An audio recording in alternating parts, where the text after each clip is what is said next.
téléspectateurs de la radio et télévision Tambara, vous pouvez désormais suivre votre chaîne de télévision préférée Tambara sur le satellite BadrSat 7, angle 26 degrés Est, fréquence 11010, polarisation verticale, symbole REC 27500.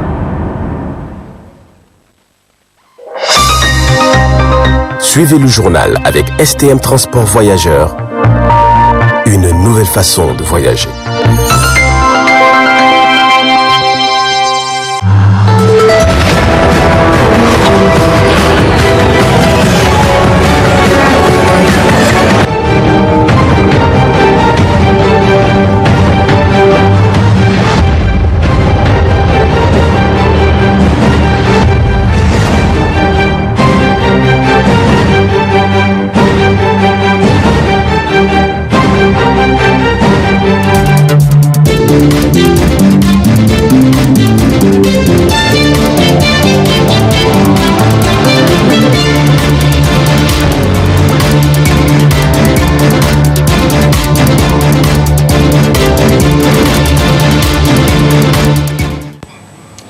Bienvenue au rendez-vous incontournable de l'actualité. Le ministre des Transports du Niger, Oumarou Malan Alma, a présidé ce vendredi 29 juillet 2022 au Centre international de Mahatma Gandhi sous le haut patronage du Premier ministre Oumoudou Mahamadou la cérémonie d'ouverture de la 68e réunion du comité des ministres de l'Agence pour la sécurité de la navigation aérienne en Afrique et à Madagascar, ASECNA.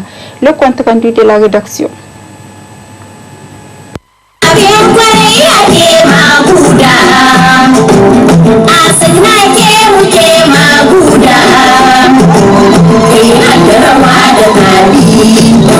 Cette cérémonie riche en couleurs qui a réuni les experts de l'aviation civile des 18 États membres à la capitale nigérienne marque la cérémonie d'ouverture de la 68e réunion du comité des ministres de l'Agence pour la sécurité de la navigation aérienne en Afrique et à Madagascar. ASECNA, qui a pour mission d'assurer les services qui garantissent la sécurité des vols dans l'espace aérien à sa charge. Dans son allocution, le ministre des Transports a félicité le comité d'organisation tout en rendant un vibrant hommage au comité des ministres. L'ambition du programme de la Renaissance Acte 3, dont vous êtes en charge de la mise en œuvre, est de faire du secteur des transports en général et de l'aviation civile en particulier dans la sécurité, un moteur prépondérant de croissance économique et d'intégration tant au niveau national, régional qu'international. À ce propos, l'ASECNA est un modèle réussi d'intégration qui fait la fierté de ses membres et l'admiration de tous les régulateurs internationaux de par le professionnalisme et la rigueur managériale de son directeur général, notre compatriote, M. Mohamed Moussa, que je félicite et encourage vivement. Le président sortant face aux experts de l'aviation civile n'a pas manqué de faire le point des événements majeurs qui ont jalonné la vie de l'agence au cours de son mandat qui est à son terme. À cette occasion, je suis particulièrement honoré de prendre la parole au nom de mes collègues ministres des pays membres de l'ASECNA pour exprimer notre profonde reconnaissance à son Excellence M. Mohamed Bazoum, président de la République, au gouvernement et au peuple nigérian pour l'accueil particulièrement chaleureux réservé aux participants de cette session annuelle de notre comité. Comme vous le savez, la présidence du comité des ministres de l'ASECNA est tournante et le pays qui abrite la session annuelle assume cette présidence jusqu'à la prochaine réunion. C'est ainsi que lors de la 67e réunion tenue le 30 juillet 2021 à Dakar, le Sénégal, mon pays, a eu l'insigne honneur de se voir confier la présidence de notre comité. Permettez-moi tout d'abord d'insister sur le fait que les instances statutaires de l'ASECNA se tiennent cette année à Niamey, au Niger, au moment où l'aviation civile mondiale sort à peine d'une zone de forte turbulence marquée par les effets dévastateurs de la pandémie de coronavirus sur le transport aérien. Face à cette situation inédite, l'agence a fait preuve de résilience, mais surtout d'esprit d'adaptation pour juguler les effets néfastes de la pandémie. Pour cela, la Direction générale a initié une série de mesures qui ont permis de rationaliser au maximum les dépenses de fonctionnement et de se focaliser sur les investissements concourant directement à la sécurité de la navigation aérienne. En procédant à l'ouverture officielle des travaux, le chef du gouvernement du Niger, après avoir souhaité la chaleureuse bienvenue en terre hospitalière aux participants, n'est pas resté sans voix face à cette session annuelle des ministres de la SECNA. Cette expérience du ciel unique, mise en œuvre par la SECNA, est un exemple réussi de coopération entre les États auquel l'Organisation de l'aviation civile internationale se réfère dans sa stratégie pour promouvoir au niveau international une gestion intégrée et rationnelle de l'espace aérien. En outre, la SECNA a su anticiper sur l'évolution même du corps de son métier en prenant en compte dès à présent les nouveaux concepts liés à la navigation par satellite. De façon symbolique, M. Alioune Sarr, ministre du Tourisme et des Transports aériens de la République du Sénégal, président du comité des ministres sortants, a procédé au transfert de la charge au ministre des Transports de la République du Niger, M. Oumarou Malan Alma, qui prend le flambeau de la présidence du comité des ministres. Ensuite, s'en est suivi la signature d'un accord entre le gouvernement de la République du Tchad et la République du Burkina Faso relatif au transport aérien pour immortaliser l'événement. La cérémonie a pris fin par une prise en famille.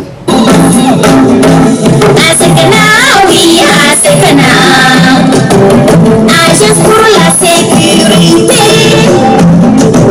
de la navigation aérienne en Afrique et à Madagascar.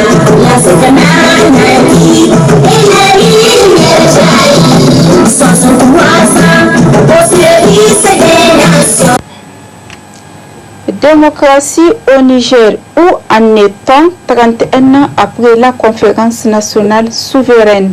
29 juillet 1991 au 3 novembre 1991 s'est tenue la conférence nationale souveraine qui a permis une transition démocratique concrétisée par l'élection du premier président démocratique élu en 1993. Un extrait du bilan démocratique avec le coordonnateur du réseau Espérance, Maman Bachar, avant de le retrouver en partie magazine dans cette édition. Les leçons qu'on peut tirer du processus démocratique, c'est qu'on peut considérer que la revendication même de la tenue de la conférence nationale et le multipartisme étaient des revendications populaires soutenues principalement par l'Union des scolaires nigériens et l'Union des syndicats de travailleurs du Niger, l'USTN, donc qui ont fini par composer ce qu'on appelle les principaux grands groupes à la conférence nationale avec de fortes délégations de 100 membres. Donc il y a eu des acquis à l'occasion de cette conférence nationale, notamment la proclamation de sa souveraineté et un certain nombre d'actes qu'on peut en tout cas considérer comme révolutionnaires en ce moment-là, parce que sortons d'une période d'exception qui elle-même, disons, a été marquée principalement par le régime de Séné Kountché. Tout le monde le sait. En ce temps-là, il n'y avait pas la liberté d'opinion, la liberté d'association, les partis n'existaient pas, etc. Jusqu'à ce qu'on arrive à ce que d'aucuns appelaient la décrispation, donc avec l'arrivée au pouvoir de l'ancien chef d'état-major général des forces armées nigériennes, assumé par Ali Chebou, qui remplaçait le général Séné Kountché qui venait de mourir en novembre 1987, comme vous le savez. Donc, la conférence nationale a laissé beaucoup de traces vraiment positives en termes d'éclosion des libertés et en termes de multipartisme intégral, en termes même de libération de la parole et finalement un espace démocratique a été créé qui était devenu finalement un acquis incontestable, indéniable à travers l'ensemble du pays et même dans les mentalités et les comportements des citoyens. Cependant, il est quand même nécessaire de reconnaître qu'après toute cette période de lutte assez hardie, assez engagée des forces vives, on a assisté à une certaine régression de l'espace des libertés. On a assisté à la dégradation, j'allais dire même au désenchantement des populations par rapport à ce qu'on avait appelé la démocratie, puisque en fait la vision prônée en ce moment-là, c'était pas simplement libérer la parole, créer les partis politiques et avoir la liberté d'association, mais la finalité recherchée était véritablement de pouvoir accéder à un mieux-être social, à une certaine égalité entre les citoyens, à une certaine égalité devant le service public, mais également, surtout, à vraiment un libre accès au service public de l'État par tous les citoyens. Donc, ce qui doit être observé non seulement par un comportement éthique des agents de l'État, malheureusement, avec la démocratisation, on a constaté que cette amélioration substantielle des conditions d'existence des populations n'était pas observée.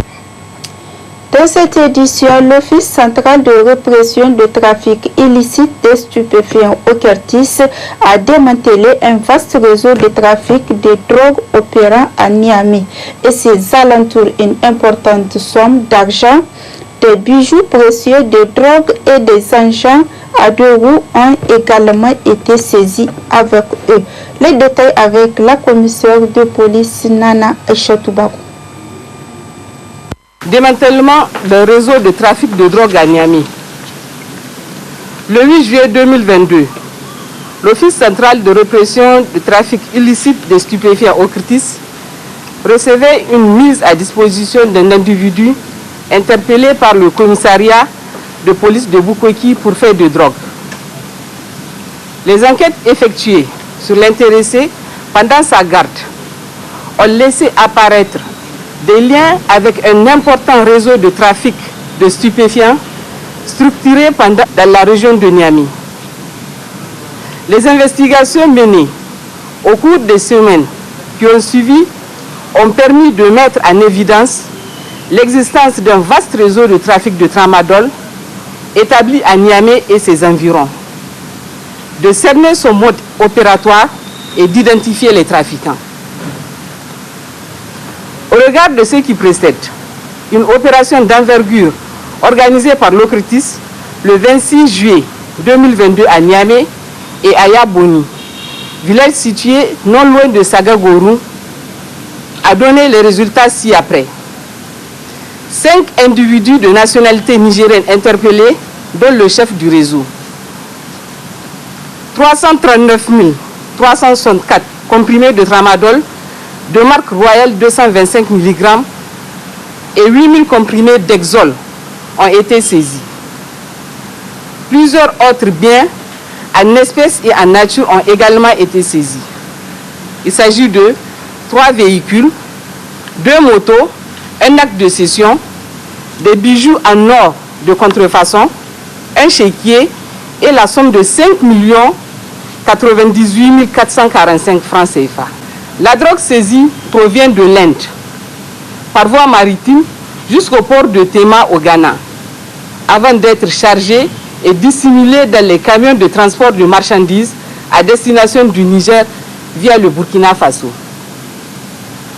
Cette drogue devra ensuite alimenter les marchés locaux avant de remonter éventuellement à Libye. La valeur marchande de la drogue saisie est estimée à 678 728 000 francs CFA à la revente à Agadez à raison de 2 000 francs le comprimé. Ce coût est triplé sur les sites aurifères de Diado et de Tibarkaten. Cette importante saisie marque le début d'un retour en force du tramadol sur le marché illicite, longtemps caractérisé par la raréfaction du produit et par sa substitution par la prégabaline suite au durcissement de la législation par le principal pays producteur et aux efforts nationaux de lutte contre les trafiquants. De ce fait, l'OCRTIS appelle une fois de plus la population à plus de vigilance et de collaboration afin de lutter efficacement contre le trafic et la consommation de drogue au Niger. Par la présence de cette édition, des bienfaits d'un précieux fruit consommé de plus en plus par la médecine.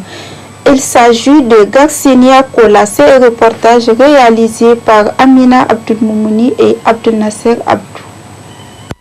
Le Garcinia Cola, communément appelé petit cola, est une plante retrouvée en Afrique. Il est consommé de plusieurs manières. On peut mâcher les noix entières, bien qu'elles soient très amères. Elles sont du coup souvent mélangées dans les boissons ou des aliments plus sucrés.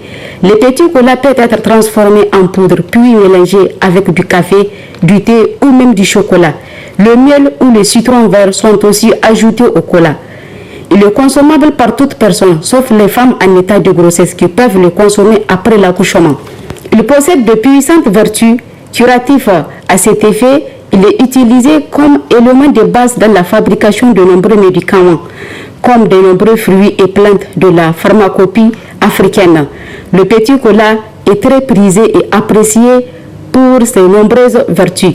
L'importance, ou bien les différentes importances du petit cola. Primo, pour ceux qui souffrent de l'ulcère gastrique, c'est très important pour eux de consommer le petit cola. Il y a aussi ceux qui ont des plaies dans leur estomac, et aussi ils peuvent utiliser petit cola pour faire remède.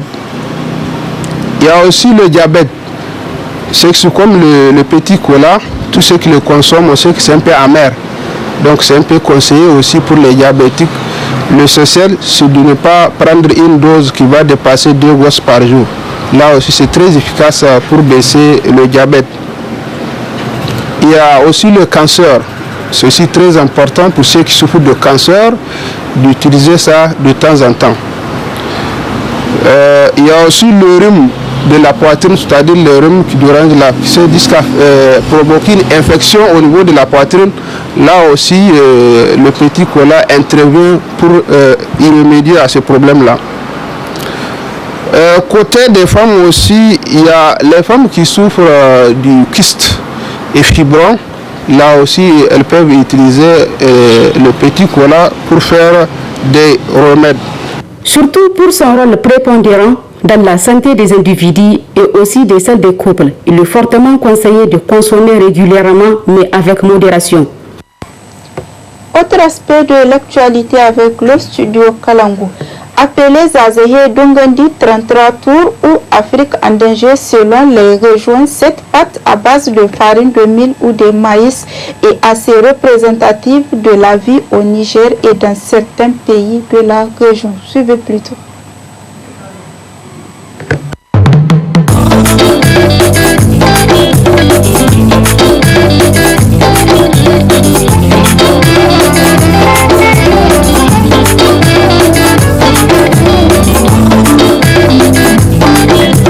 wasu gaskiya zaze bai sha musu ba kai wani gaskiya da ya zaze ya ci gare ba yaro kuɗi yake da je kashi duka gaskiya ban gane ban ɗauki kuɗi ba yaro kashe ba zaze ba kuma gaskiya bai yanzu yaro ya ci zaze ya kai lakon kakin ni ya zo bai matsuwa kenan kan ya zo lakon kora mun ƙare mutu da wuri yaro bai matsa ba amma wanda to kana yin zazu hama yaro ya ci kai lakon ya hiya ci shi da sanyi na yaro bai ma ina ma mai ciki amma mafi yawanci dai gaskiya ya son zaze nan ne kuka ko ba gaskiya ba shi zaze to laushi wallahi ko shi babba ya ci shi yana jima kahin ya nemi abinci bare yaro.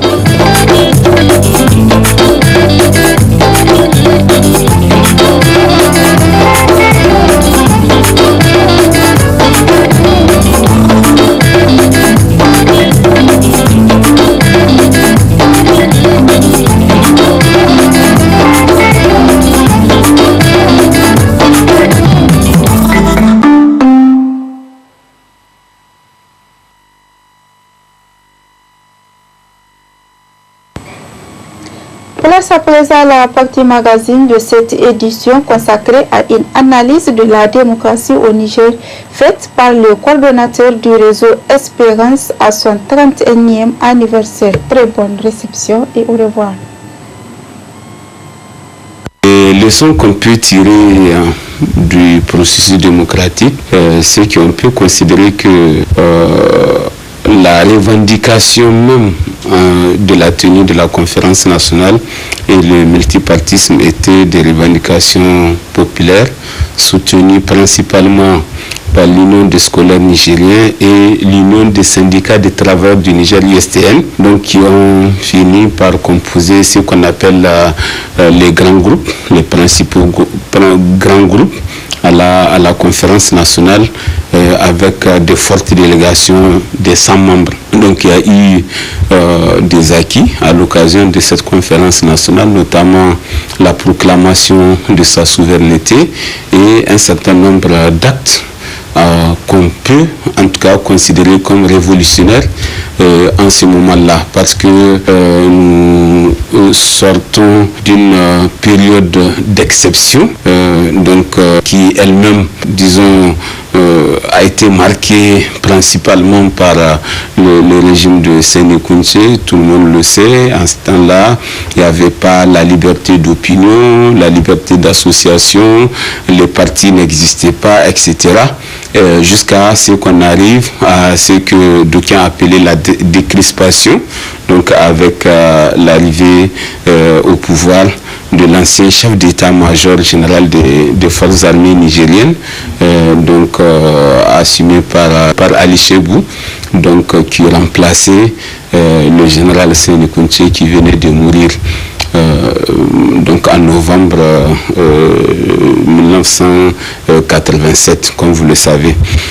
Donc la conférence nationale a laissé beaucoup de traces, vraiment positives en termes d'éclosion des libertés et en termes de multipartisme intégral, en termes même de libération de la parole. Et finalement, un espace démocratique a été créé qui était devenu finalement un acquis incontestable, indéniable à travers l'ensemble du pays et même dans les mentalités et les comportements des citoyens.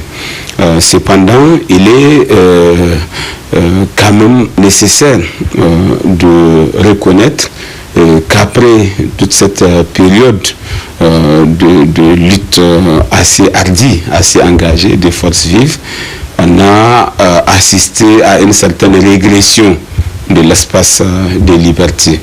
On a assisté à la dégradation, j'allais dire même au désenchantement des populations par rapport à ce qu'on avait appelé la démocratie, puisque en fait la vision prônée en ce moment-là, c'était pas simplement libérer la parole, créer les partis politiques et avoir la liberté d'association, mais la finalité recherchée était véritablement de pouvoir accéder à un mieux-être social, à une certaine égalité entre les citoyens, à une certaine égalité devant le service public, mais également, surtout, à vraiment un libre accès au service public de l'État par tous les citoyens. Donc, ce qui doit être observé non seulement par un comportement éthique des agents de l'État, malheureusement, avec la démocratisation, on a constaté que cette amélioration substantielle des conditions d'existence des populations n'était pas observée. Pire, la corruption même a pris des proportions jamais égalées, où elle était devenue quasiment ouverte, où des gens dont on connaît les revenus officiels normaux, c'est pavane et en tout cas se montrent plus riches qu'ils ne sont en termes de revenus officiels. Donc ce qui sent une certaine corruption de mœurs et les détournements des deniers publics se sont beaucoup propagés pendant cette période-là, en tout cas avec l'influence des jeux démocratiques qui étaient devenus pratiquement un jeu financier du fait de la nature de notre démocratie qui est absolument libérale. Donc il faut aller chercher l'argent pour se faire élire, et une fois élu avec l'argent, il faut récupérer l'argent qu'on a investi pour se faire élire. Et il arrive souvent que des personnages politiques puissent aillent jusqu'à l'extérieur pour chercher les fonds nécessaires pour leur campagne, ce qui fait une certaine inféodation donc de ces personnages-là vis-à-vis de ceux qui les ont financés. Et c'est tout ce qu'on a vu avec tous ces marchés fictifs, avec tous ce qu'on appelle désormais les surfacturations et autres détournements des deniers publics qui sont observés pendant la démocratie et sur lesquels on a comme l'impression que les institutions publiques n'ont aucune force pour pouvoir mettre fin à ces pratiques. On a créé Halcia, etc., LMP et tout, mais on a comme l'impression que le phénomène ne fait que se développer, ne fait que se structurer, ne fait que même se sophistiquer. Donc de ce point de vue-là, on peut considérer que la démocratie, en ce moment-là, en tout cas vu sous cet angle-là, n'a pas apporté grand-chose en termes d'amélioration des conditions d'existence des populations. Mais pire, c'est qu'au nom d'une vision assez partisane, vous avez comme l'impression que l'égalité des citoyens devant les services publics, devant la jouissance des ressources publiques n'est pas du tout égale, n'est pas du tout observée, y compris par, si vous voulez, ce qu'on appelle les détenteurs des obligations. Donc de ce point de vue-là, une régression. Et ensuite, la troisième régression, c'est qu'on a constaté que de plus en plus, le nationalisme, le patriotisme deviennent de mots vains. C'est-à-dire tout celui que vous voyez s'agiter autour d'un personnage politique ou d'un parti politique, sa vision c'est d'accéder aux ressources publiques, soit par le trichement des nominations ou par le trichement des marchés publics pour s'enrichir, tout simplement. En réalité, l'idéal démocratique a été abandonné et les acteurs politiques sont devenus plutôt des mangiocrates au lieu d'être des démocrates. En vérité, toute leur motivation est liée en fait à la recherche de lucre, à la recherche de l'argent, y compris illicite, de manière assez fantaisiste et facile.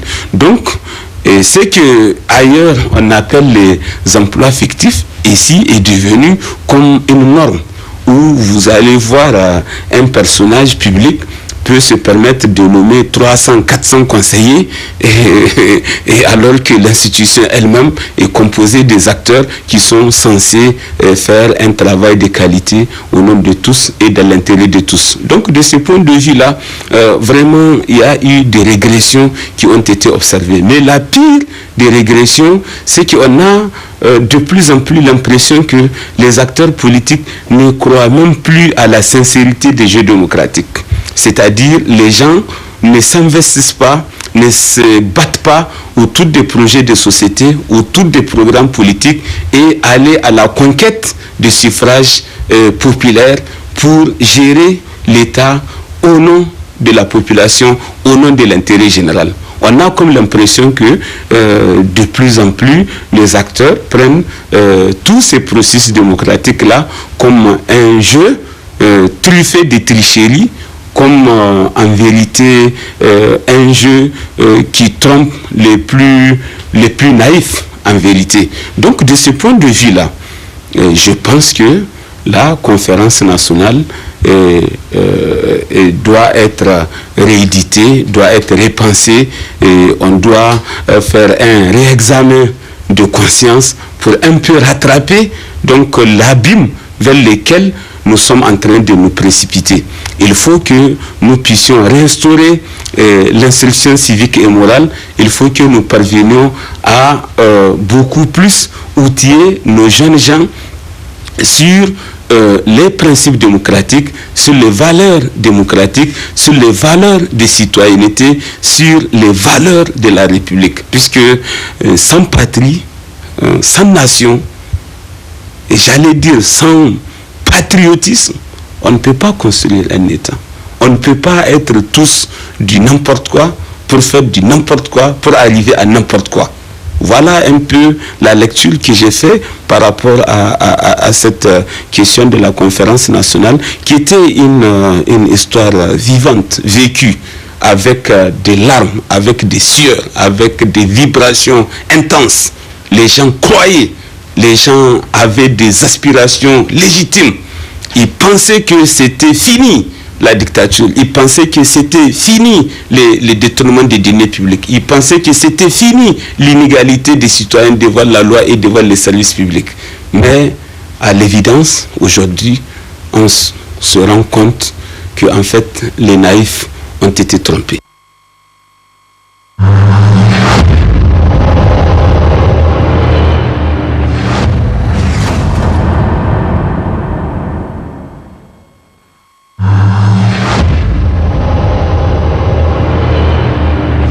Auditeurs et téléspectateurs de la radio et télévision Tambara, vous pouvez désormais suivre votre chaîne de télévision préférée Tambara sur le satellite BadrSat 7, angle 26 degrés Est, fréquence 11010, polarisation verticale, symbole RED 27500.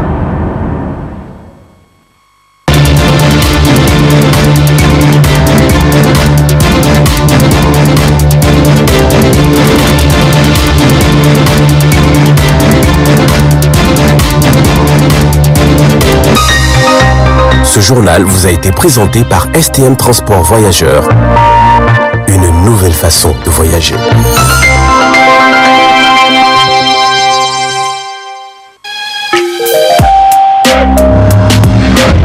Pour vos annonces publicitaires,